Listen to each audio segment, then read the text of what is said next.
and I looked down and she was lying down there.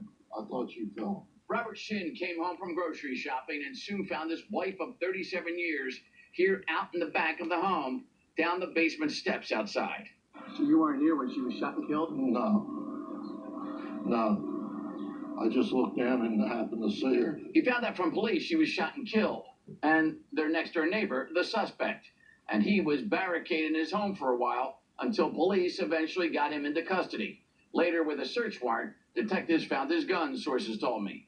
And the day before, the Shins had a confrontation with the next-door neighbor that got physical. He told us that we stole his iPad and went on some kind of irate and wanted to fight me. He pushed her, yes.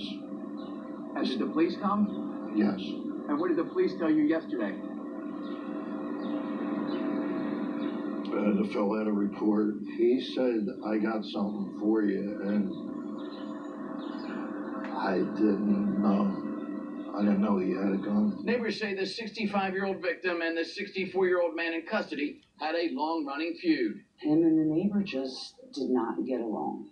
They picked at each other, and it just got progressively worse over time. I knew it was going to come to a head eventually. I went down, gave her CPR, and until the ambulance came, and then they tried to see if they could drain. Well, Robert Shin told me he had just retired last year from a long career with the Philadelphia prison system.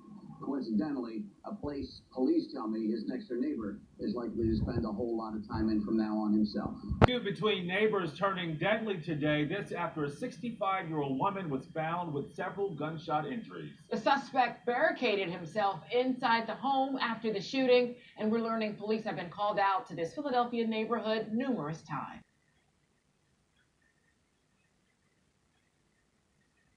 Yeah, Gray Shari. Well, a husband came home from the grocery store to find that his wife had been shot and killed. And despite neighbors saying that these two had a history, they were still shocked as they described what unfolded on their block earlier today. The Philadelphia Police Department. We need you to come to the front door with your hands up. This was the scene on the 7100 block of Montague Street in Tacony this afternoon. You know you're in there. You're not going anywhere. Neighbors described the tense moments as officers blocked off the street, long guns in hand. They told us, get off the porches and get in the house. According to Philadelphia police, officers were called for a report of a neighbor dispute and gunshots. When they arrived, they found a 65-year-old woman dead from gunshot wounds. People said the woman's husband returned home minutes later. He was bringing groceries in the front, and they were arguing out back. But we knew it was going to happen.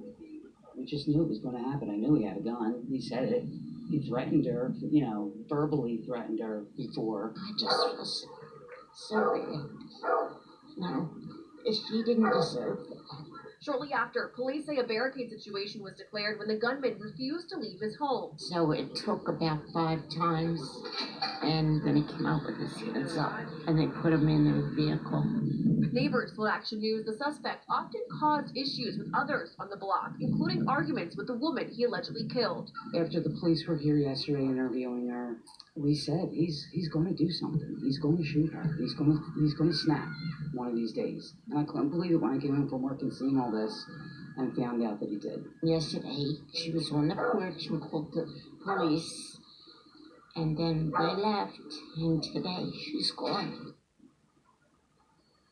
Now, neighbors said that police were called to the block more than a handful of times because of this suspect. What led up to the dispute before that shooting is still under investigation. We're live outside of police headquarters.